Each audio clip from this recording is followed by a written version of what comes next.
우리 주 예수 그리스도 안에서 사랑과 희락과 평강이 항상 함께 하시기를 축원합니다. 오늘부터는 부활과 영생에 관하여 말씀드리고자 합니다. 성경을 해석하기 난해한 부분이 세 군데 있습니다.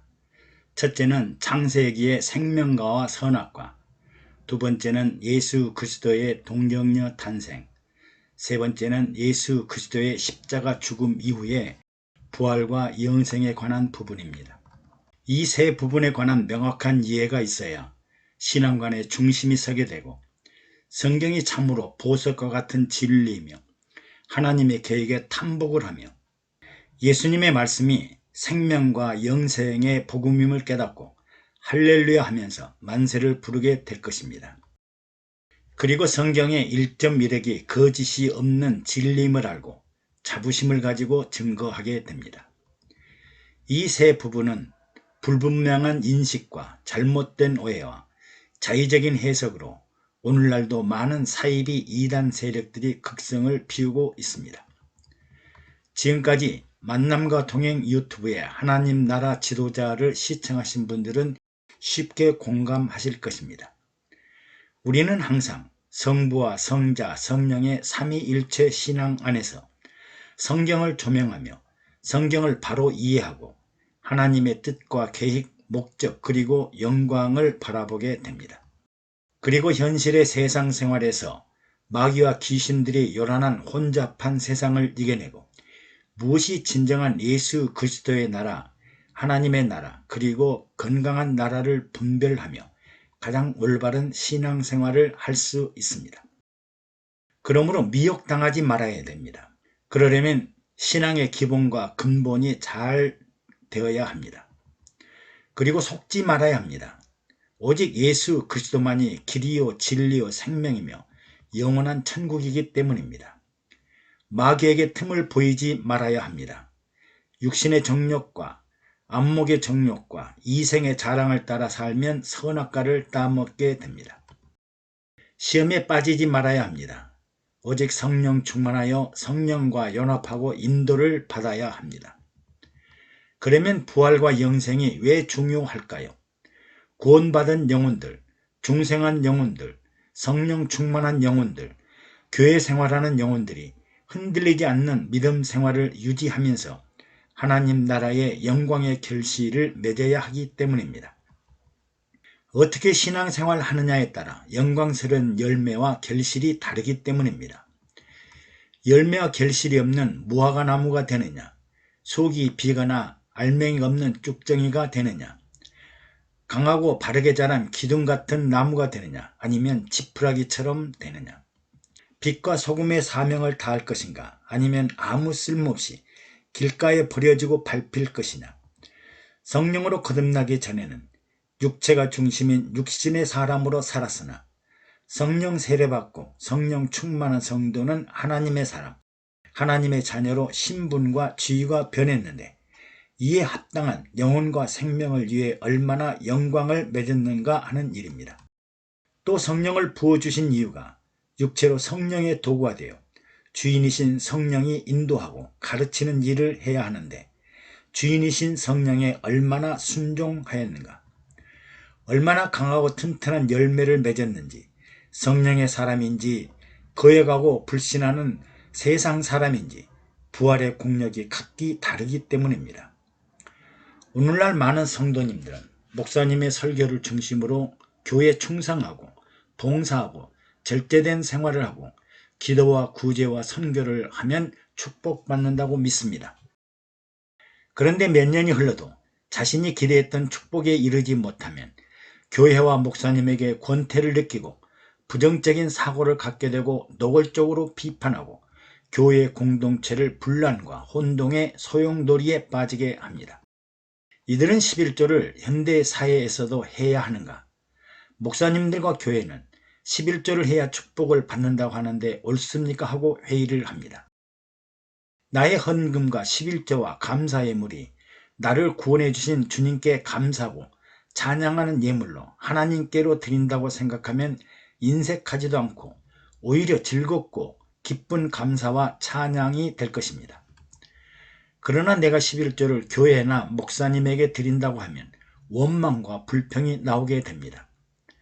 여러분, 11조와 헌금을 누구에게 드립니까? 만약 여러분들이 교회나 목사님들에게 드린다고 하면 교회는 하나님 나라 11조 징수처이며 목사님들은 현대판 하나님 나라 세리가 될 것입니다.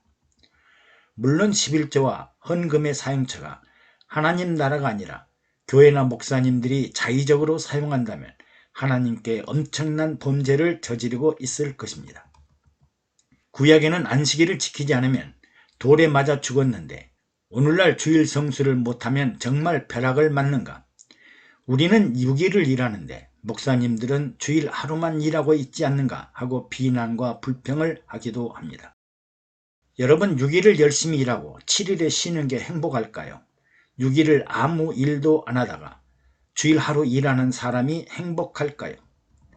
내가 나이 들어보니 놀지 않고 일한다는 것이 얼마나 행복한지 알 수 없습니다. 건강하니까 일합니다. 또 일하면 건강합니다. 또 일하면 용돈도 생깁니다. 일의 행복을 모르는 사람들, 구원의 확신을 갖지 못하는 사람들이 종교 혁신을 하겠다는 말은 믿을 수 없는 허언이요 망언입니다. 교회 공동체 의결이 민주적이지 않고 목사님들이 독선적으로 이끌어가지 않는가? 여러분, 교회가 어떻게 보면 비민주적이고 독선적으로 보입니다. 그러나 달리 생각해보면 교회는 영리단체나 사회적인 친목단체가 아닙니다. 교회는 영혼 구원을 위한 예수 그리스도 공동체입니다. 영혼에 대한 인식이 부족하면 비난과 불평을 하지만 예수님이 영혼 없는 어두운 세상에 영혼을 살리기 위해 영혼을 구하려 십자가에 죽으시고 부활하시고 영원히 영생하는 부활과 하나님 보좌에 올라가 영생천국, 천년왕국을 위해 재림하심을 믿는다면 비민주적이다, 독선적이다라고 할 수 없을 것입니다. 영혼을 모르는 사람들이, 영혼이 어두운 사람들이, 예수를 십자가에 못 박은 사람들이 영혼의 나라, 하나님 나라를 이루겠다는 일은 궤변과 같은 일입니다. 우리는 오직 영혼의 생명이신 예수 그리스도, 영혼의 세계로 인도하는 성령님을 따라가야 합니다. 왜요? 영혼이 살아나야 하니까요. 성경과 신앙에 올바른 뿌리가 있어야 좋은 열매를 맺고 생명의 나라에 들어가게 됩니다. 그러면 성도들의 신앙생활의 축복은 무엇일까요? 바로 영혼이 잘되며 부활과 영생의 영광에 참여하는 일입니다. 나는 장차 어떤 모습으로 부활의 영광을 얻게 될 것인가? 해와 같은 영광, 달과 같은 영광, 별과 같은 영광, 하늘에 속한 형체, 땅에 속한 형체, 새의 육체, 물고기 형체 등 수많은 영광스러운 형체들을 갖게 될 것입니다. 이런 영광스러운 형체를 얻기 위해 구원받은 후에 육체로 살아가는 동안 인내하고 절제하고 연단하며 고난을 이기며 신앙생활을 하게 됩니다. 그리고 각자가 수고한 대로, 눈물을 흘린 대로, 땀을 흘린 대로, 희생한 대로 인내하고 절제하고 연단한 만큼의 영광을 얻게 될 것입니다. 그러므로 나는 이 세상을 육체로 살면서 알곡으로 살았는지, 쭉정이나 가라지로 살았는지, 좋은 열매를 맺었는지, 나쁜 열매를 맺었는지, 어떤 열매로 결실을 맺어 천국 곳간에 보관될 것인지 고민을 해야 합니다.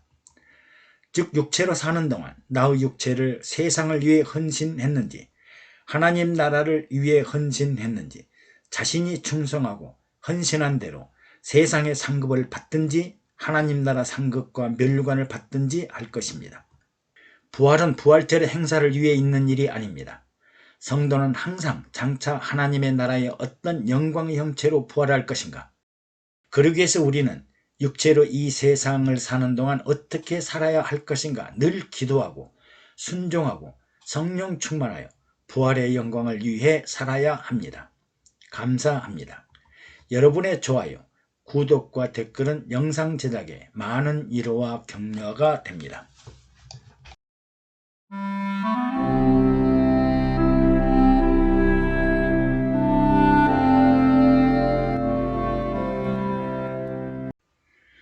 우리 주 예수 그리스도 안에서 사랑과 희락과 평강이 항상 함께 하시기를 축원합니다. 오늘은 예수 그리스도께서 공생애를 통해 제자들에게 증언하신 부활과 생명의 영생에 관해 말씀드리고자 합니다. 예수님은 수많은 기회를 통해 부활과 생명의 영생에 관해 설명하였으나 영혼이 어두운 제자들과 유대인들은 이를 정확하게 이해하지 못했습니다. 먼저 죽음과 부활을 살펴보겠습니다. 모든 사람의 소원은 죽지 않고 영원히 살기를 원하지만 이는 불가능한 일입니다. 진시황은 영생불사의 불로초를 구해 영원히 죽지 않고 살기를 바랐고, 이집트의 바로 왕들도 피라밋을 만들고 영원히 죽지 않기를 바랐지만 모두가 화사했습니다. 모두가 흙에서 나서 흙으로 돌아갔기 때문입니다. 우리 주위의 노인들이 간혹 죽고 싶다, 빨리 죽고 싶다 하는 말은 결코 진실이 아니라고 생각해야 합니다. 육체를 가진 사람은 죽음을 피할 길이 없습니다. 성경은 한 번 죽는 것은 사람에게 정하신 것이요 그 후에는 심판이 있으리니라고 말씀하십니다. 사람이 죽는다는 것은 인생의 정한 이치입니다. 나의 여하를 불문하고 죽음의 관문을 피할 사람이 없습니다. 그리고 죽을 때 아무것도 가져갈 수 없고 빈손으로 왔다가 빈손으로 돌아가야 합니다. 우리 속담에 수위에는 주머니가 없다는 말이 단적인 표현입니다. 또 창세기 3장 19절에 너는 흙이니 흙으로 돌아갈 것이니라. 이는 내가 흙 속에서 취함을 입었으니라고 하십니다. 기이하게 생각하지 말고 우리의 육신이 흙에서 와서 흙으로 돌아가니 육신의 육체를 너무 의지하지 말아야 합니다. 그리고 죽은 후에는 반드시 심판이 있으리라고 하였습니다. 하나님은 흙이라는 무생물로 하나님의 모양과 형상을 따라 영광스러운 생명의 사람을 창조하였는데, 하나님의 나라에서 하나님의 사람으로 얼마나 영광스럽게 살았는지 죽은 후에 심판을 하신다고 하였습니다. 고린도후서 5장 10절에 우리가 다 반드시 그리스도의 심판대 앞에 드러나 각각 선악간에 그 몸으로 행한 것을 따라 받으려 함이라. 그리고 요한복음 5장 29절에 선한 일을 행한 사람은 생명의 부활로, 악한 일을 행한 자는 심판의 부활로 나오리라고 하였습니다. 육체는 반드시 죽음을 피할 수 없고 또 죽은 후에는 생명의 부활이나 심판의 부활로 그리스도의 심판대 앞에 서게 될 것입니다. 죽는 것도 서럽지만 심판을 받을 각오도 해야 합니다. 그런데 예수님은 인류의 대반전의 소망을 알려주셨습니다. 영원히 죽지 않는 부활의 길이 있으며 영원히 살 수 있는 영생의 방법이 있다고 말씀하였습니다. 죽음으로 인생이 단절되는 것이 아니라 육체는 죽어 흙으로 돌아가지만 영혼의 생명은 죽지 않고 다시 살아나 영원히 살 것이라고 하였습니다. 어느 날 하루살이와 메뚜기가 신나게 놀다가 저녁 해가 지자 메뚜기가 우리 내일 만나자 하였더니 하루살이가 내일이 무엇이냐? 우리에게 내일은 없다. 우리는 이 밤이 지나면 모두 죽게 되므로 밤새도록 울어야 한다고 했습니다. 그러다가 메뚜기와 개구리가 같이 놀다가 날씨가 추워지자 개구리가 이제 우리 내년에 만나자고 하자 메뚜기가 아니 내년이 무엇이냐? 우리에게는 미래가 없다. 우리는 날씨가 추워지면 모두 세상을 떠나야 한다고 하자 겨울 내내 동면하고 내년 봄에 다시 살아나는 개구리가 이상하다고 생각했습니다. 부활과 영생은 영혼의 생명을 가진 사람들이 오늘, 내일, 내년 그리고 내세에 이 땅과 하늘나라에 영원히 살 수 있는 영생의 존재입니다. 예수님은 요한복음 11장 25절에서 26절에 장사한 지 4일이 지난 나사로의 무덤을 찾아가 마르다에게 나는 부활이요 생명이니 나를 믿는 자는 죽어도 살겠고 무릇 살아서 나를 믿는 자는 영원히 죽지 아니라고 하시고 부활과 영생하는 생명을 확신시켜 주었습니다. 즉 예수를 믿으면 영원히 살게 됩니다. 이런 축복의 선물이 어디 있을까요? 죽어도 다시 살고 다시 살면 영원히 살게 되니까요. 그러므로 죽음으로 인생이 끝나는 것은 육체이지만 육체의 주인이었던 영혼은 죽지 않고 생명이나 심판의 부활로 이어져 영생의 삶을 살게 됩니다. 죽음의 단계는 피할 수 없는 필연의 관문이지만 죽은 후에는 새로운 부활의 영생의 나라에 들어가게 됩니다. 인류 최대의 복음이자 희망과 소망의 메시지입니다. 그런데 성경에는 하나님의 기적 같은 능력으로 죽음을 보지 않고 하늘로 올라간 사람들이 있습니다. 인류의 조상 중 유일하게 에녹은 300년 동안 하나님과 동행하다가 죽음을 보지 않고 하늘로 올라갔습니다. 에녹은 65세에 무두셀라를 낳고 300년 동안 하나님과 동행하더니 365세에 하나님이 그를 데려가심으로 세상에 있지 아니하였다라고 합니다. 또 엘리야도 죽음을 겪지 않고 하늘나라로 올라갔습니다.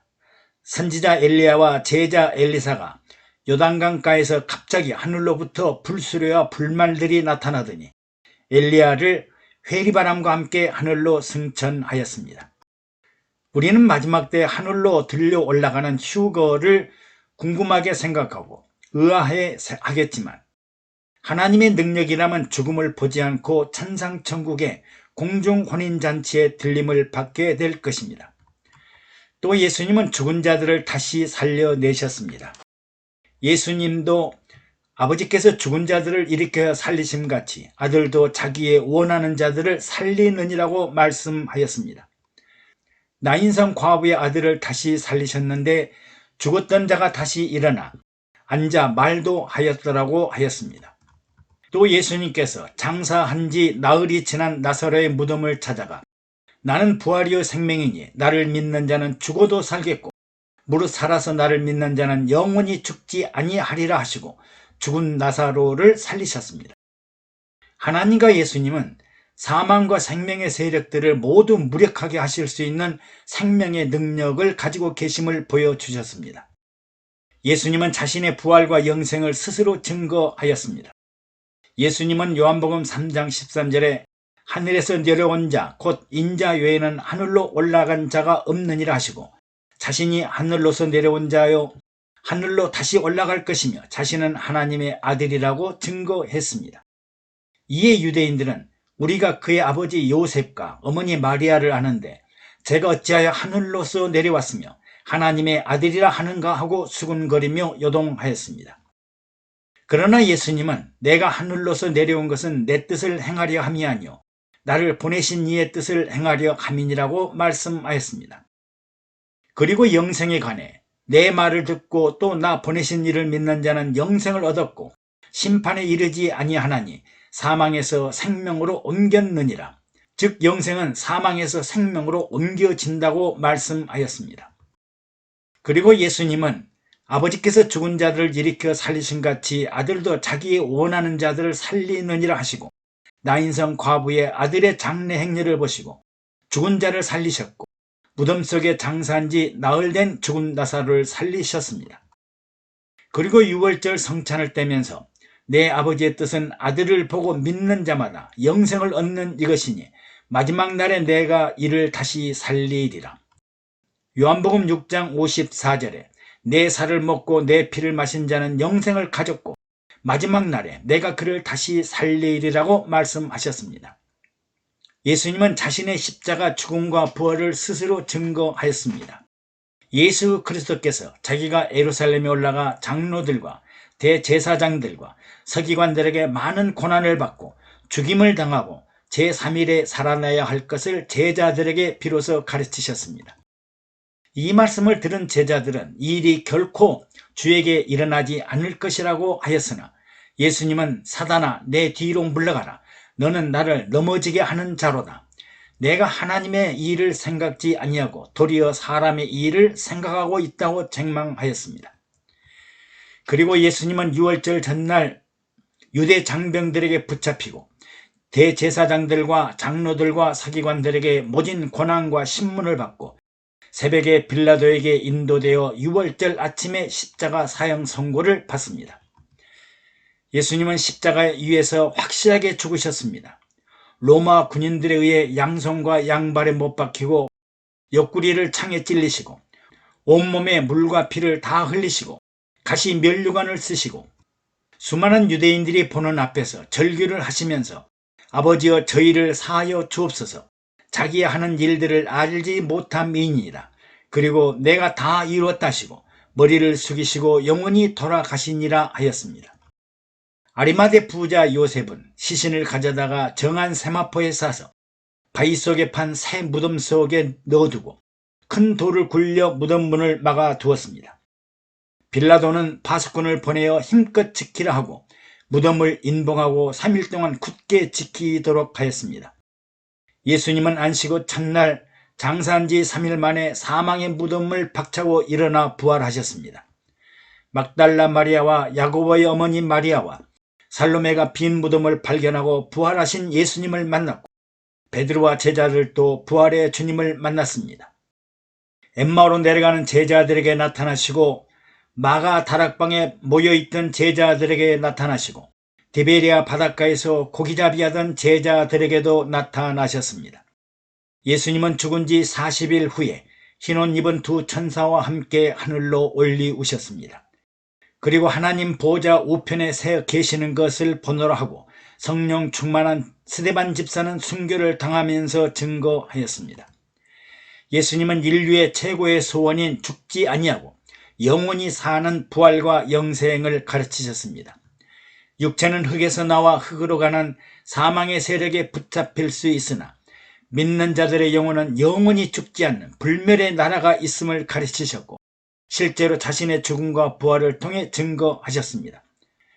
우리 모두 할렐루야, 만세를 힘껏 외쳐봅시다. 감사합니다. 여러분들의 구독과 좋아요 그리고 댓글은 영상 제작에 많은 도움이 됩니다.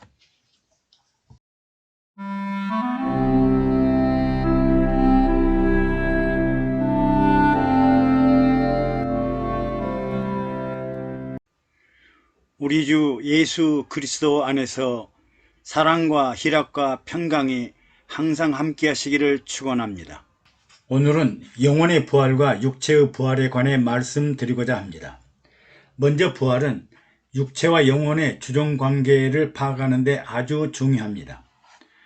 육체의 사람은 육신의 정욕과 안목의 정욕과 이생의 자랑 때문에 선악과를 따먹고 하나님께 불순종하지만 영혼의 사람은 육체 안에 내재하시는 보이지 않는 성령님의 인도와 지시, 감독을 받고 하나님께 온전하게 살려고 합니다.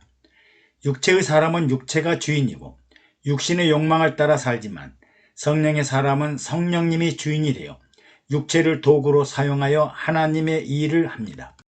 육체의 부활과 영혼의 부활은 육체와 영혼의 중요성 그리고 누가 주인이냐 주종관계를 알게 하시고 하나님의 온전한 사람은 어떤 사람인지 예수님의 부활을 보면 알 수 있습니다. 첫사람 아담은 생명의 사람이었으나 불순종하여 선악과를 따먹고 원죄인이 되었습니다. 하나님은 첫사람 아담을 흙으로 지으시고 코에 생기를 불어넣어 생명이 되게 하였습니다. 먼저 하나님의 모양과 형상을 닮은 육체를 창조하시고 그 육체 안에 생기를 불어넣으심으로 영원히 살아있는 생명의 사람으로 창조되었습니다. 인류 최초로 에덴 동산에서 생기와 생명으로 하나님과 동행하고 동거하며 영생하는 최고의 축복을 받았습니다. 그러나 흙으로 만들어진 피조물은 마귀에게 속아 불순종하여 선악과를 따먹자 인류의 비극은 시작되었습니다. 생명이 된 사람은 하나님의 말씀과 약속과 명령대로 살면 영생할 수 있습니다. 그러나 육체 안에 내재하는 생기와 성령은 눈으로 볼 수 없고 확인할 수 없는 비물질적이며 사람이 힘으로 통제할 수 없는 영적인 존재이므로 사람이 의도하는 대로 자의적이고 임의로 통제가 불가능합니다. 환경과 상황, 여건에 따라 언제든지 선악과를 따먹고 부패하거나 타락하고 불의와 불법에 빠지게 됩니다. 사람은 하나님이 아니기 때문입니다. 생기와 성령의 사람들일지라도 마귀의 유혹을 받습니다. 하나님 나라의 최고 방해자가 바로 마귀입니다. 아담과 하와는 금단의 열매인 선악과를 죽음을 불사하고 따먹자 결국 영원히 죽고 영생의 나라에서 추방되고 말았습니다. 생명의 사람인 아담은 하나님과 대화하며 동거하고 동행하며 지시와 감독과 보호 아래 살아야 합니다. 그 아내 하와도 아담의 육체에서 태어난 육체의 사람으로 남편 아담의 지도와 보호 아래 살아야 했습니다. 그러나 육체의 사람 하와는 마귀의 유혹에 믿음이 흔들리고 결국 달콤한 유혹에 빠져 선악과를 따먹고 남편 아담에게도 먹게 하여 부부가 동반으로 불순종의 죄를 범하고 에덴 동산에서 쫓겨나고 말았습니다. 이 상황에서 중요한 사실은 생명의 사람도 불순종하고 선악과를 따먹는구나. 하나님의 사람들도 에덴 동산에서 쫓겨나는구나. 또 마귀의 유혹을 이기지 못하고 시험에 빠지면 영생을 박탈당하고 지옥에 빠지는구나. 이는 비극 중의 비극이요 온 세상을 놀랍게 만들 뉴스 중의 뉴스입니다. 그러면 성령으로 거듭나고 성령 세례받고 성령 충만하면 온전한 사람일까요? 구원은 신앙의 시작과 같으며 믿음은 영광에 이르기 위한 신앙생활입니다. 예수 믿고 자기 스스로 자력이 아닌 타인의 은혜로 구원받고 성령으로 거듭나고 성령 세례받고 성령 충만한 사람들은 아름다운 열매, 좋은 결실, 영화와 영광을 얻도록 믿음 생활을 해야 합니다. 오늘날 거듭나고 세례받고 성령 충만할지라도 세상을 따라 살면서 육신의 정욕과 안목의 정욕과 이생의 자랑을 이기지 못해 마귀의 시험과 올무에 빠지게 됩니다. 예수님도 성령에 이끌려 광야에서 마귀로부터 3가지 시험을 통과하시고 승리하신 것을 이해할 것입니다. 마귀는 육체를 가진 사람, 생기와 성령을 받은 사람, 심지어 예수님까지 유혹할 정도로 아주 교활한 존재입니다. 여러분들의 육신의 감정과 정욕에 달콤하고 꿀같은 말로 욕심을 불붙이는 존재가 있다면 경계하고 시험에 빠지지 말아야 합니다. 성령 충만하다면서 우상 숭배하고 성령 충만하다면서 거짓말하고 성령 충만하다면서 세상 권력이나 세상 명예를 따라 살고 성령 충만하다면서 하나님 없는 자신의 세상에 사는 사람들이 많습니다. 마치 바리새인들이나 사두개인들과 다름이 없습니다. 심지어 마귀에게 속아 시험에 빠져 있으나 정작 당사자들은 어리석은 소경이 아니라고 합니다. 이들은 심령이 가난하지 않고 긍휼한 마음과 애통하는 마음이 없고 온유함과 화평함이 없으며 마음이 청결하지 못해 의에 줄이거나 목마르지 않기 때문입니다. 보이지 않는 성령의 인도와 지시와 감독 아래 살수록 마귀는 더욱더 육체적인 말초 신경을 자극하여 성도의 신앙을 허물어 가고 있습니다. 성령 충만한 성도일수록 내가 진정 성령의 인도를 받는 예수의 사람인지 아니면 개인의 욕심을 따라 마귀의 조종을 받는 세상 사람인지 항상 유의해야 합니다. 피조물인 사람은 육체가 먼저 생겨나고 육체가 주인이기 때문에 비록 하나님의 모양과 형상을 가지고 있고 생기와 성령의 인도를 받아도 언제 어떻게 변할지 모르는 불완전한 사람입니다. 뿐만 아니라 항상 마귀의 시험과 유혹에 넘어지기 쉽습니다. 그리고 아담의 후예들은 어제도 오늘도 내일도 쉬지 않고 모두가 선악과를 따먹으면서 각자가 지정의를 판단하는 생각과 결정적인 의지와 행동을 하는 피조물이므로 선악과와 자범죄는 피할 수 없는 숙명이요 운명입니다. 부활하신 예수님은 영혼과 육체가 동시에 부활하셨습니다. 예수님은 성령으로 잉태되었고 성령과 함께 살았고 성령을 따라 십자가에서 죽고 성령으로 무덤에서 일어나 하나님 보좌 우편에 앉으셨고 마지막 재림의 날을 기다리고 있습니다. 예수님은 태어날 때부터 죽을 때까지 완전한 성령의 사람이었습니다. 그리고 부활의 첫 열매가 되었는데 영혼과 육체가 동시에 부활하였습니다.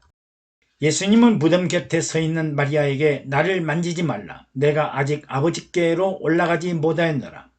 너는 내 형제들에게 가서 이르되 내가 내 아버지 곧 너희 아버지 내 하나님 곧 너희 하나님께로 올라간다 하라고 말씀하셨습니다. 그리고 안식 후 첫날 제자들이 모인 곳에 나타나신 예수님은 제자들이 영으로 생각하고 놀라고 무서워하였을 때 어찌하여 두려워하며 어찌하여 마음에 의심이 일어나느냐. 내 손과 내 발을 보고 나인 줄을 알라. 또 나를 만져보라. 영과 살은 뼈가 없으되 너희 보는 바와 같이 나는 있느니라고 말씀하십니다. 예수님은 영혼과 육체가 동시에 부활하신 부활의 첫 열매가 되었습니다. 그러면 영혼을 위해 살았던 그리스도인들의 부활은 어떻게 될까요? 먼저 우리 영혼은 그리스도와 함께 낙원에 들어갑니다. 예수님은 두 행악자와 함께 십자가에 죽으실 때 한 강도가 자신이 행한 죄를 생각하면서 예수여 당신의 나라가 임하실 때 나를 생각하소서라고 하자 내가 진실로 내게 이르노니 내가 나와 함께 낙원에 있으리라고 말씀하십니다. 회개하고 영원히 구원받는 성도는 곧바로 부활하는 것이 아니라 육체는 죽어 흙으로 돌아가지만 그들의 영혼은 죽지 않고 낙원에 들어가 주님이 재림하실 때까지 잠들어 안식을 취하게 됩니다. 그리고 주님이 재림하실 때 잠자던 영혼이 깨어 일어나 육체의 형체를 덧입고 부활합니다. 데살로니가전서 4장 16절에 주께서 호령과 천사장의 소리와 하나님의 나팔로 치니 하늘로 쫓아 강림하시리니 그리스도 안에서 죽은 자들이 먼저 일어나고 그 후에 우리 살아남은 자들도 저희와 함께 구름 속으로 끌어올려 공중에서 주를 영접하게 하시리니 그리하여 우리가 항상 주와 함께 있으리라고 약속하십니다. 창세기 인류 창조는 육체가 먼저이고 그 다음에 생기를 불어넣어 생명이 돼 있으므로 육체가 주인이었습니다. 그러나 그들은 생기와 성령을 따라 살지 못했습니다. 성령으로 세례받고 거듭난 사람, 성령 충만한 사람도 육체가 먼저이고 영혼은 나중이어서 성령의 도구대로 살지 못하고 실패합니다. 그러나 부활의 형체는 죽지 않고 살아 숨쉬며 잠자던 영혼의 신령한 육체를 덧입도록 하셨습니다. 영혼이 주인이시고 육체가 도구가 되어 진정한 성령의 사람, 영혼의 인도를 받는 사람, 육체를 도구로 삼는 사람이 됩니다. 부활의 신령한 모습은 창조 때와는 달리 육체와 영혼의 생성 순서가 달라 이제 완벽한 하나님의 사람, 성령의 사람, 영혼의 사람을 말합니다. 영혼이 육체보다 먼저 존재하고 영혼이 육체의 주인이 되었으므로 이제 육체는 영혼의 도구일 뿐이고 영혼의 명령에 순종하고 살아야 하는 거덕과 같은 육체입니다. 즉 영혼은 변함이 없지만 영혼을 덧입는 육체의 형상은 입고 벗는 겉옷처럼 별로 중요하지 않습니다. 지금까지 피조물인 우리는 육체가 주인이었으나 생기를 받고 성령 충만하고 나면 육체를 성령의 도구로 사용해서 세상을 이기고 마귀의 유혹을 물리치고 병든 몸과 질병과 가난을 물리치며 살아야 합니다. 그러나 실제는 성령의 소욕과 육체의 소욕이 서로 다투며 갈등과 혼란 속에서 곤고한 모습으로 불안정하게 살아왔습니다. 그러나 부활한 사람은 잠자던 영혼이 깨어나고 그 영혼 위에 신령한 육체가 덧입혀지므로 먼저 탄생한 영혼이 주인이고 나중에 태어난 육체는 당연히 성령의 도구가 됩니다. 이제는 영혼이 주인이고 육체가 도구가 되는 완전한 하나님의 영혼의 사람입니다. 영혼과 육체의 부활의 순서는 육체가 주인이냐 영혼이 주인이냐, 주인과 종이 누구인가, 영혼을 위해 살 것인가 육체를 따라 살 것인가, 영혼이 육체를 도구로 움직이고 활동하게 하는가, 어떻게 살아야 하나님이 기뻐하시고 하나님과 동행하며 영광스러운 모습으로 살 것인가를 결정하게 될 것입니다. 감사합니다. 여러분들의 구독과 좋아요 그리고 댓글은 영상 제작에 많은 도움이 됩니다.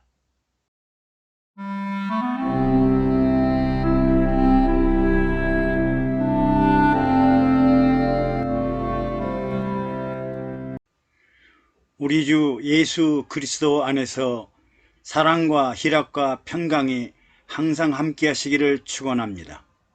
오늘은 부활의 시기에 관해 말씀드리고자 합니다. 부활과 종말의 시기는 각종 사이비 이단 사설과 휴거설로 사회적 물위기를 일으키고 심하면 많은 인명피해와 가정파괴, 직장 거부, 재산 손실 등으로 사회적 문제를 발생합니다. 그래서 대부분의 목회자들은 이단이라는 비난이 두려워 부활과 종말 요한계시록을 아예 입 밖에 꺼내지도 않으려고 합니다. 그리고 여전히 생활의 축복, 건강과 장수의 축복, 인간관계 중심의 축복 설교를 합니다. 이들은 입으로는 거룩한 성직자임을 말하면서 본래의 직임을 방기, 유기, 회피하는 비굴한 행동을 하고 있습니다.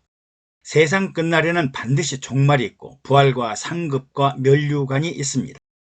인생이 한 번 죽는 것은 정한 이치요. 죽은 후에는 그리스도의 심판대 앞에 서게 됩니다. 그리고 각자가 행한 선악을 따라 영생과 영벌을, 부활과 상급과 멸류관을 받게 됩니다. 사도 바울은 부활에 대하여 고린도전서 15장 12절에서 19절에 절규에 찬 말씀을 전합니다. 그리스도께서 죽은 자 가운데서 다시 살아나셨다 전파되었거늘 너희 중에 어떤 이들은 어찌하여 죽은 자 가운데서 부활이 없다 하느냐. 만일 죽은 자의 부활이 없으면 그리스도도 다시 살지 못하셨으리라. 그리스도께서 만일 다시 살지 못하셨으면 우리의 전파하는 것도 헛것이요 또 너희 믿음도 헛것이며 또 우리가 하나님의 거짓 증인으로 발견되리니 우리가 하나님이 그리스도를 다시 살리셨다고 증거하였습니다. 만일 죽은 자가 다시 사는 것이 없으면 하나님이 그리스도를 다시 살리시지 아니하셨으리라. 만일 죽은 자가 다시 사는 것이 없으면 그리스도도 다시 사신 것이 없었을 터이요. 그리스도께서 다시 사신 것이 없으면 너희의 믿음도 헛되고 너희가 여전히 죄 가운데 있을 것이요. 또한 그리스도 안에서 잠자는 자도 망하였으리니 만일 그리스도 안에서 우리의 바라는 것이 다만 이생뿐이면 모든 사람 가운데 우리가 더욱 불쌍한 자리라. 죽은 자의 부활이 없다면 그리스도도 다시 살아나지 못했을 것이고 우리의 전도나 믿음 생활이 헛것이며 하나님의 거짓 증거자가 될 것이고 그리스도 안에 산 자나 죽은 자 모두가 망할 뿐 아니라 더욱더 어리석고 불쌍한 존재가 될 것이라고 합니다. 우리는 그리스도가 십자가에 죽고 부활하심을 힘차게 증거하고 확실한 믿음과 내세의 영생에 확실한 전도자, 순교자가 되어야 합니다. 그런데 부활의 시기에 관해서는 많은 학설과 이론들로 우리를 혼란하게 만들고 있습니다. 그리스도의 재림이 전천년이냐, 후천년이냐, 무천년이냐 등의 학설과 이론으로 많은 신학적인 논쟁으로 사이비 이단 세력들이 속출합니다. 우리나라에서는 대표적인 종말론자로 다미선교회와 이장님을 꼽을 수 있습니다. 1992년 10월 28일 휴거할 것이라고 당시 국내를 떠들썩하게 했습니다.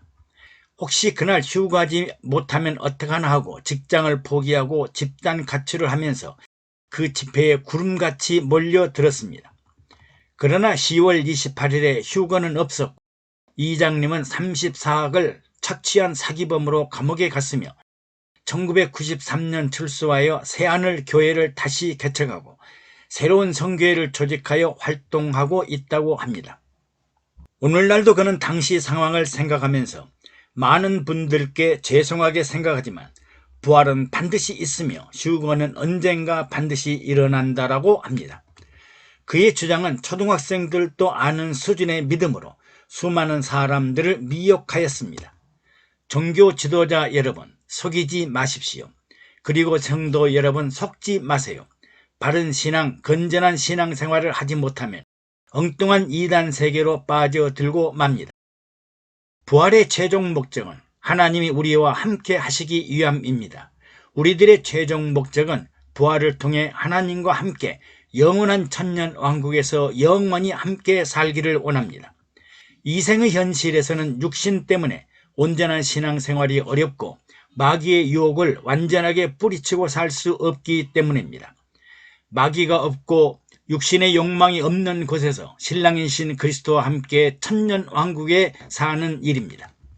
우리가 예수에 죽었다가 다시 사심을 믿을진데 이와 같이 예수 안에서 자는 자들도 하나님이 저와 함께 데리고 오시리라. 우리가 주의 말씀으로 너희에게 이것을 말하노니 주의 강림하실 때까지 우리 살아남아 있는 자도 자는 자보다 결단코 앞서지 못하리라. 주께서 호령과 천사장의 소리와 하나님의 나팔로 친히 하늘로 쫓아 강림하시리니 그리스도 안에서 죽은 자들이 먼저 일어나고 그 후에 우리 살아남은 자도 저희와 함께 구름 속으로 끌어올려 공중에서 주를 영접하게 하시리니 그리하여 우리가 항상 주와 함께 있으리라. 주께서 강림하실 때 호령과 천사장의 소리와 하나님의 나팔 소리와 함께 친히 하늘에서 강림하실 것인데 죽은 자들이 먼저 일어나고 그 위에 살아남은 자도 함께 구름 속으로 끌어올려 공중 혼인잔치에 참여할 것이라고 합니다. 천상천국, 공중혼인잔치에 모두가 그리스도의 신부가 되어 올라가는 휴거가 일어날 것입니다. 그런데 바울은 부활과 공중혼인잔치, 천년왕국 등 모든 것들의 중요성은 바로 우리가 항상 주와 함께 있으리라고 말씀합니다. 예수님이 성령으로 잉태되었을 때 보라, 처녀가 잉태하여 아들을 낳을 것이니 그 이름을 임마누엘이라 하라. 이는 하나님이 우리와 함께 계시다 함을 이루려 함이라고 했습니다. 그러나 정작 그리스도가 이 땅에 왔으나 그의 백성들이 영접하지 않고 오히려 배척하고 십자가에 못 박고 말았습니다. 그러나 부활 후 공중혼인잔치 천년왕국은 우리가 항상 주와 함께 있으리라, 임마누엘을 확실하게 이루기 위함입니다. 성도들의 개인적인 영광도 좋지만 궁극적인 목적은 주님과 함께 사는 것입니다. 주님과 함께 사는 일, 신랑 되신 주님과 항상 함께 사는 일, 나를 사랑하는 그분과 영원히 함께 사는 일입니다. 또 사도 바울은 주님의 재림의 시기에 관하여 이렇게 설명하였습니다. 형제들아, 때와 시기에 관하여는 너에게 쓸 것이 없으면 주의 날이 밤에 도적같이 이를 줄을 너희 자신이 자세히 알미라. 저희가 평안하다, 안전하다 할 그때에 잉태된 여자에게 해산의 고통이 이름과 같이 멸망이 호련히 저희에게 이르리니 결단코 피하지 못하리라. 형제들아, 너희는 어둠에 있지 아니하며 그날이 도적같이 너희에게 임하지 못하리니 너희는 다 빛의 아들이요 낮의 아들이라. 우리가 밤이나 어둠 속에 속하지 아니하나니 우리는 주의 날이 호련히 도적같이 임할 것이라고 알면서도 재림의 시간을 맞추어 얄팍하게 신앙생활 하려고 헛된 수고를 합니다. 학생들이 시험을 앞두고 벼락 공부를 하는 것처럼 이지적인 신앙생활을 해서는 안 됩니다. 성도들의 부활은 언제 어느 때 기한과 시기가 없으므로 하나님이 옳다고 인정하실 때까지 정진하고 진실하고 꾸준하게 신실하게 신앙생활을 해야 합니다. 사도 바울은 데살로니가전서 5장 4절에서 형제들아, 우리에게는 그날이 도적같이 임하지 못하리니 이는 우리가 어둠에 살지 않고 빛 가운데 살며 어둠의 자녀가 아니라 빛의 아들이요 낮의 아들이기 때문이라고 합니다. 얼마나 안심이 되고 위로가 되고 축복이 됩니까? 빛의 아들, 낮의 아들들에게는 결코 비밀로 하지 않겠다고 하였습니다. 그러므로 속지 마세요. 속지 말아야 합니다. 미리 징조를 보이시고 알려주시겠다고 하였습니다. 성경의 예증을 보겠습니다. 노아의 홍수 때 하나님의 계시를 받은 노아는 120년 동안 잣나무로 방주를 짓는데 당시에는 상상할 수 없을 3층 규모의 배였으며 바닷가도 아닌 산중에서 배를 지었습니다. 하나님의 뜻과 계획을 모르는 사람들은 미쳤다, 바보다, 멍청하다, 온갖 조롱과 핍박을 했을 것입니다. 그리고 방주가 완성되자 하나님은 짐승들 암수 한 쌍씩 방주 안에 들어가게 하였으나 짐승만 또 못한 사람들은 세상에 취하여 술 마시고 춤추고 노래 부르고 흥청망청하다가 홍수에 밀려 멸망하고 말았습니다. 또 예수님의 탄생을 보면 하나님은 창세기 3장 15절에 여자의 후손을 약속하였으나 때와 기한은 말씀하지 않았으므로 기다리고 기다리던 메시아 구세주는 오시지 않았습니다. 그리고 말라기 시대의 400여 년의 긴 암흑시대를 거치면서 호련히 갑자기 마리아와 엘리사벳을 통하여 구세주 탄생을 알려주시고 성자 하나님 메시아 구세주 새로운 세대가 열리게 되었습니다. 그럼에도 불구하고 자기 백성들인 이스라엘이 구세주를 영접하지 않고 인본주의자들에게 속아 십자가에 못 박아 버리고 말았습니다. 또 출애굽할 당시 유대인들은 애굽에서 400여 년 동안 종살이하면서 하나님께 고통과 고난을 기도하자 하나님이 응답하셨습니다. 하나님은 모세를 애굽 왕 바로에게 보내어 내 백성을 보내라, 그들이 나를 섬길 것이라고 하였으나 바로가 강팍하여 듣지 않자 10가지 재앙을 내리고 애굽의 찬란한 역사는 이후 전 세계의 역사 가운데 다시 일어나지 않았습니다. 또 마태복음 25장에 슬기로운 처녀 5명과 미련한 처녀 5명이 등을 들고 신랑을 맞으려고 하였는데 미련한 처녀들은 등은 있으나 기름을 준비하지 못해 혼인잔치에 들어가지 못했으나 슬기로운 처녀는 등을 밝힐 기름을 준비하였으므로 결국 혼인잔치에 들어갑니다. 그런즉 깨어있으라. 그날과 그 시를 알지 못하느니라. 마태복음 25장 15절의 말씀입니다. 슬기로운 자, 깨어 기도하는 자, 준비하고 예비하는 자들에게는 도적같이 갑자기 호련히 일어나지 않는다고 약속하였습니다. 여러분, 속지 맙시다. 그리고 속이지 마십시오. 부활과 종말의 신앙은 꽃이요, 열매요, 영광이요, 영원한 동행과 동거의 천년왕국 공중혼인잔치가 일어날 것입니다. 여러분, 우리가 어떻게 그리스도의 신부가 되겠습니까? 이 땅에서 재벌들 자녀의 신부가 되기도 어려운데 그리스도의 영원한 신부가 얼마나 영광스럽습니까? 여러분, 희망과 소망의 꿈을 가지십시오. 부활과 영생의 약속보다 더 큰 희망과 소망과 축복의 메시지가 어디 있겠습니까? 감사합니다. 여러분의 구독과 좋아요 그리고 댓글은 영상 제작에 많은 도움이 됩니다.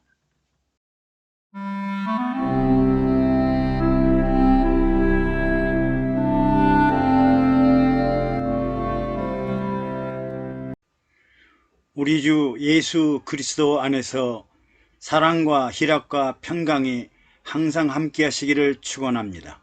오늘은 그리스도의 신부에 대해 말씀드리고자 합니다. 하나님은 아담에게 생기를 넣어 영원히 살아있는 생명의 사람을 창조하시고 하와는 아담의 육신을 빌어 육체의 사람을 지으시고 육체의 사람인 하와는 생명의 사람인 아담을 섬기고 살도록 했습니다. 그리고 아담과 하와를 결혼시켰습니다. 생명의 사람과 육체의 사람이 더불어 함께 살아가는 가장 최소 단위의 가족 공동체, 부부 공동체가 되었습니다. 결혼 제도는 인류가 최초로 공동체를 이루고 살아가도록 하나님이 만드신 제도로 큰 행사 중의 행사였습니다. 창세기 2장 18절에 여호와 하나님이 아담을 보시고 사람의 독취하는 것이 좋지 못하니 내가 그를 위하여 돕는 배필을 지으리라 하시고 아담의 육신을 취하여 육체의 사람 하와를 지으셨습니다. 영혼의 사람이요 생명의 사람인 아담이 영혼으로 독취하는 것이 좋지 못하여 돕는 사람인 하와를 배필로 지어주셨습니다. 그러므로 영혼은 홀로 있어서는 안 되고 반드시 육체가 필요합니다. 영혼과 육체는 뗄래야 뗄 수 없는 연합체로 부부관계처럼 항상 더불어 함께 살아야만 합니다. 영혼의 사람인 아담은 육체의 사람 하와를 보고 이는 내 뼈 중에 뼈요 살 중에 살이라고 극찬을 했습니다. 예수님은 제자들에게 인자의 살을 먹지 아니하고 인자의 피를 마시지 아니하면 너희 속에 생명이 없느니라.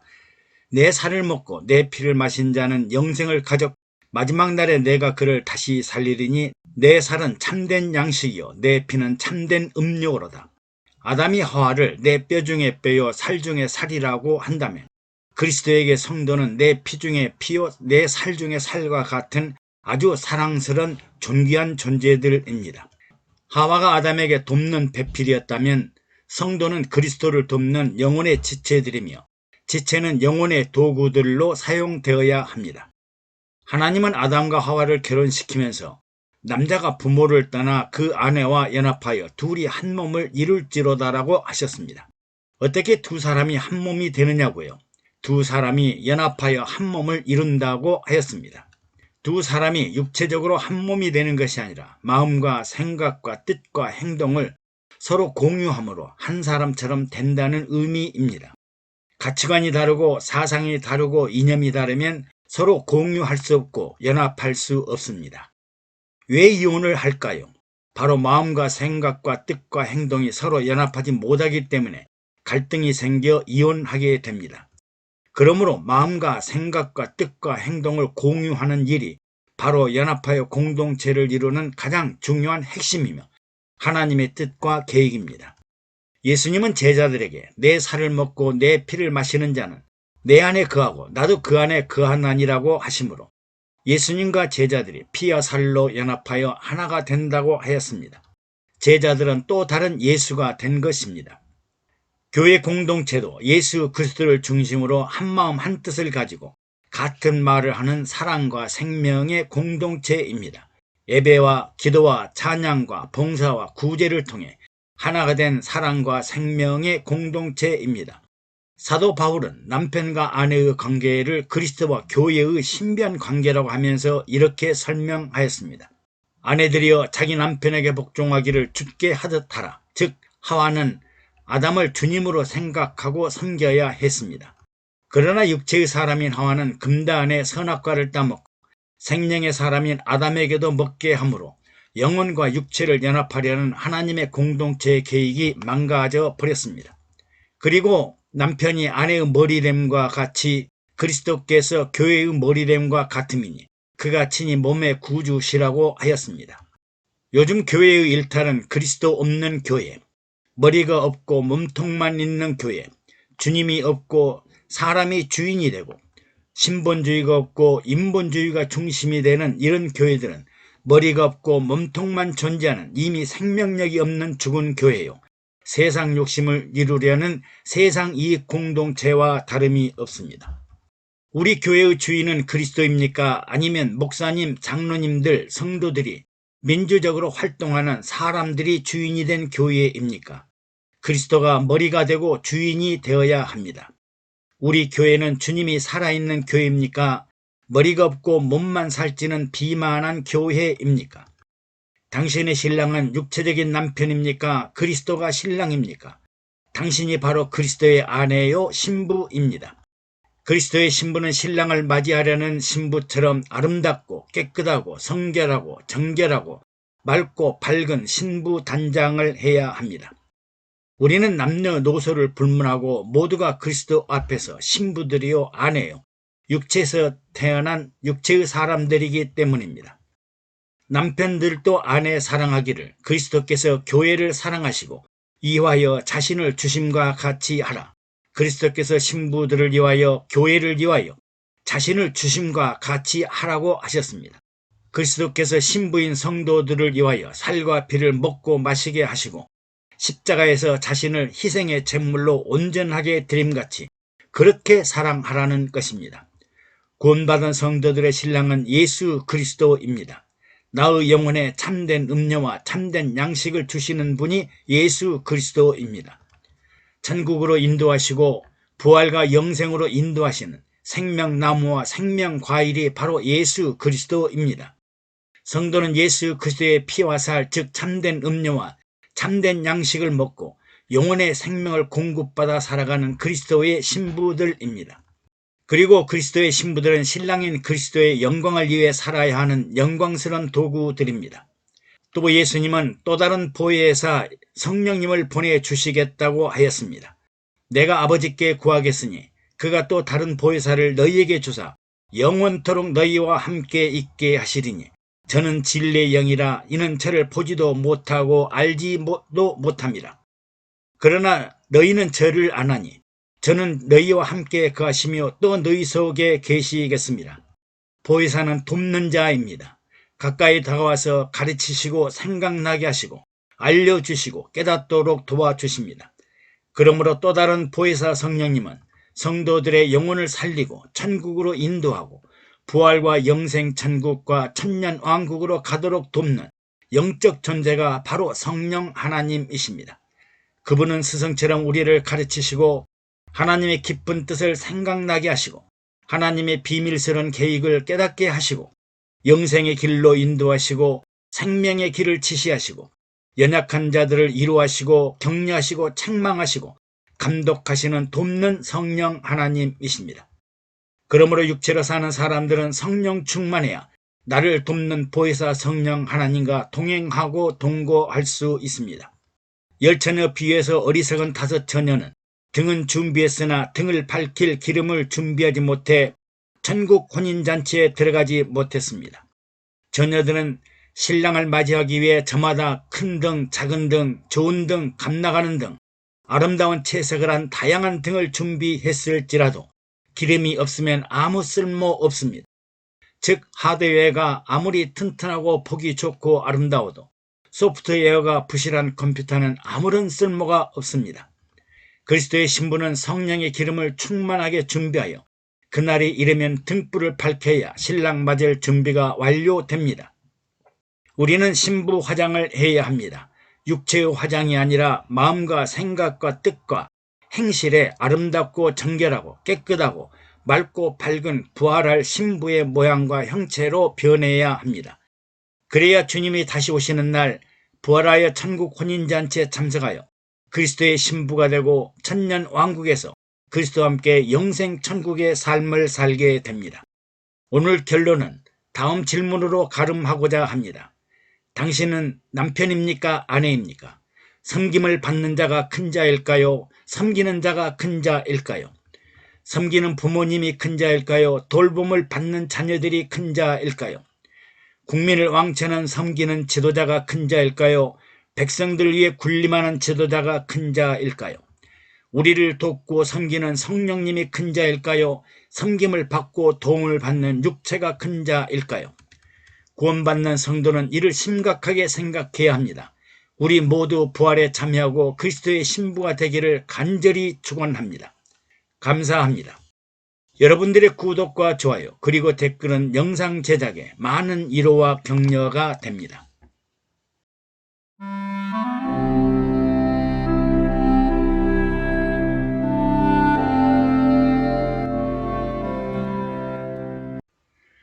우리 주 예수 그리스도 안에서 사랑과 희락과 평강이 항상 함께 하시기를 축원합니다. 오늘은 부활 후 형체에 대해 말씀드리고자 합니다. 현재 살고 있는 모습을 부활 후에도 그대로 간직하고 있을까? 나이 들어 늙고 병든 모습으로 죽었는데 부활 후에도 그 모습 그대로 살아날까? 평생의 육신의 장애를 가지고 살았는데 부활 후에도 장애를 가지고 태어날까? 결론부터 말하면 아닙니다. 아닙니다. 이 생의 죽을 때와는 전혀 다른 모습으로 부활합니다. 그리고 부활한 성도들은 서로가 서로를 몰라볼 정도로 모두 깜짝 놀랄 정도로 변화될 것입니다.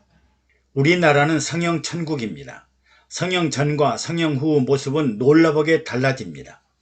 주변 사람들이 성령한 나를 알아보지 못하지만 나는 주변 사람들을 구별할 수 있습니다. 마스커레이드로 유장한 나는 당신을 알고 있어도 당신들은 나를 알지 못합니다. 신분 세탁용 성형을 한 사람은 과거의 자신을 강력하게 부인합니다. 그러나 그 성형을 한 의사와 병원은 잘 알고 있을 것입니다. 부활의 모습도 비슷합니다. 부활의 첫 열매가 되신 예수님을 보면 알 수 있습니다. 먼저 마태복음 17장의 변화산상의 예수님 모습입니다.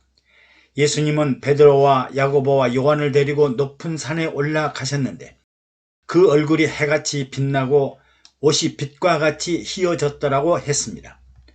또 예수님이 모세와 엘리야와 함께 말씀하는 것을 보고 베드로는 너무나 황홀한 나머지 주여 우리가 여기 있는 것이 좋사오니 주님이 원하시면 여기에 주님과 모세와 엘리야를 위하여 초막 셋을 짓겠다고 했을 때 호련히 빛난 구름이 저희를 싸며 이는 내 사랑하는 아들이요 내 기뻐하는 자이니 너희는 그의 말을 들으라고 합니다. 산을 내려오면서 예수님은 제자들에게 인자가 죽은 자 가운데서 다시 살아나기 전에는 본 것을 아무에게도 말하지 말라고 하였습니다. 육체를 가지신 예수님도 해같이 빛난 영광의 모습으로 변화되었을 때 제자들은 놀라고 또 놀랐습니다. 실제로 예수님의 부활 후 모습을 보고 제자들은 전혀 알지 못했습니다. 요한복음 20장에는 부활하신 예수님의 모습이 잘 기록되어 있습니다. 막달라 마리아가 울면서 무덤 속을 들여다보니 흰옷 입은 두 천사가 예수님의 시체가 놓여있던 머리편과 발편에 앉아 있었고 예수님은 그 뒤편에 서 있는 것을 보았으나 예수님인 줄을 전혀 알지 못했습니다. 예수님이 여자여 어찌하여 울며 누구를 찾느냐고 묻자 마리아는 그가 동산직인 줄로 오해하고 주여 당신이 옮겨갔거든 어디 두었는지 내게 알리소서 그리하면 내가 가져가리이다 하자 예수님께서 마리아여 하고 부르실 때 그분이 주님인 줄 알았습니다. 마리아는 처음 부활하신 예수님을 알아보지 못하고 무덤을 지키는 동산지기로 오해하였으나 마리아의 이름을 부르실 때에 부활하신 주님을 알아보았습니다. 엠마오로 내려가는 제자들도 부활하신 예수님과 25리를 함께 동행하면서 최근 예루살렘에 일어났던 일을 이야기하였지만 부활하신 주님을 알지 못했습니다. 나사렛 예수가 하나님과 모든 백성 앞에서 능하신 선지자였건을 대제사장들과 관원들이 사형 판결에 넘겨주어 십자가에 못 박았고 장사하였는데 어떤 여자들이 새벽에 무덤을 찾아갔으나 시체는 보지 못하고 그가 다시 살아나셨다 하는 천사들을 보았다고 합니다. 이에 예수님은 그들에게 미련하고 선지자들의 말을 더디 믿는 자들이라고 책망하시면서 그리스도가 이런 고난을 받고 자기의 영광에 들어가야 할 것이 아니냐 하고 성경에 쓴 모든 일들이 자기에 관한 일임을 설명하였으나 주님을 몰랐습니다. 그러나 날이 저물어 저희와 함께 음식을 잡수시면서 떡을 가지사 축사하시고 저희들에게 나누어 줄 때 저희들 눈이 밝아져 부활하신 예수님인 줄을 알았으나 이미 주님은 떠나버리고 말았습니다. 그리고 제자들은 우리에게 말씀하시고 우리에게 성경을 풀어주실 때 우리 속에서 마음이 뜨겁지 아니하더냐 하고서 부활하신 주님을 만났다는 증거를 하였습니다. 또 안식 후 첫날 저녁에 제자들이 두려워하여 문을 닫고 모였더니 부활하신 주님께서 제자들 가운데 나타나셨습니다.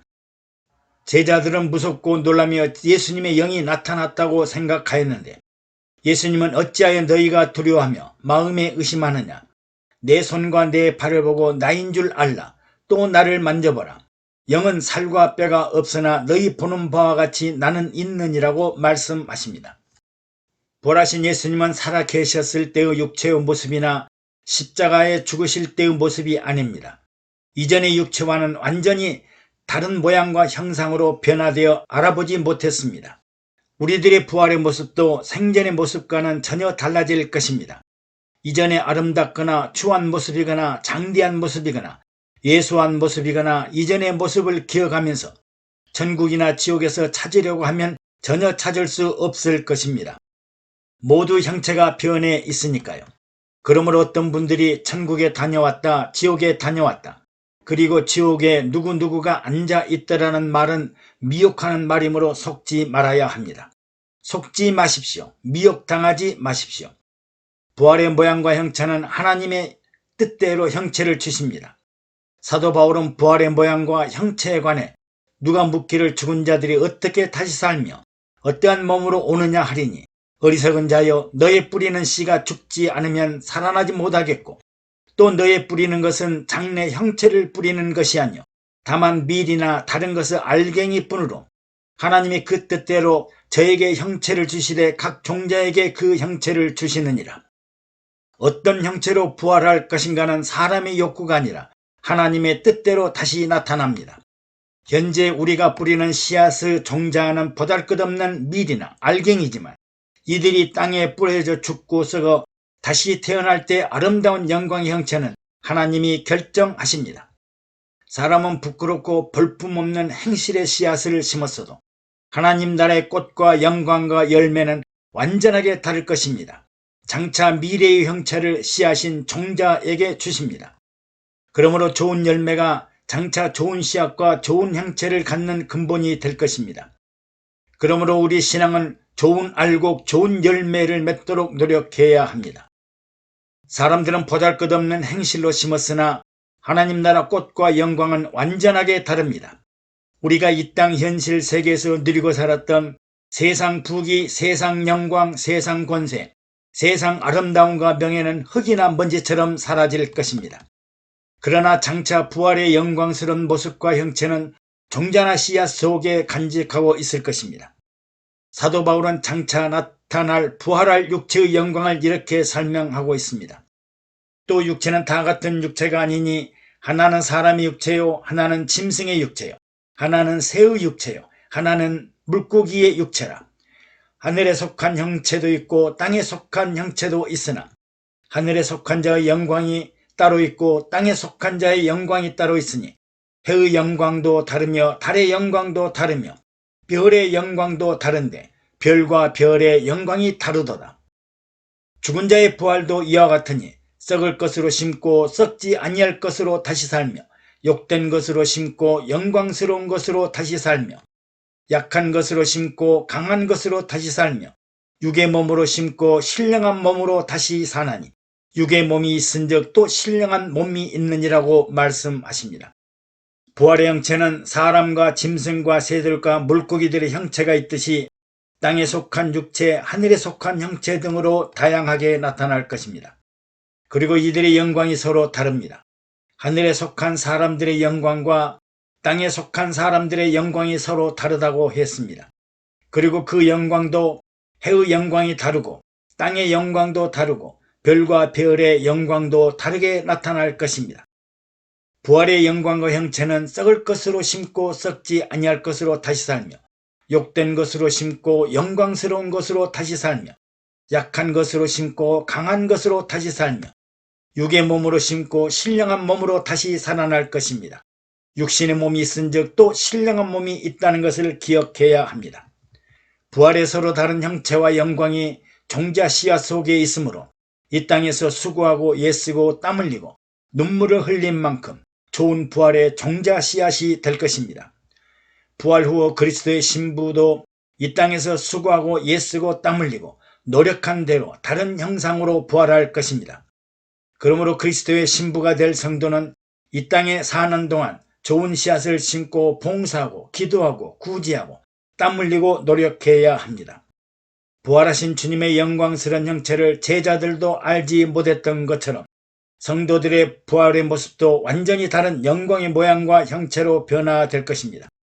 그러므로 마지막 때에 하나님이 창조하셨던 모양과 형상을 회복하고 그리스도의 신부가 가질 영광과 형체, 부활의 영광과 형체를 갖도록 좋은 종자 씨앗이 되도록 해야겠습니다. 감사합니다. 여러분들의 구독과 좋아요 그리고 댓글은 영상 제작에 많은 도움이 됩니다.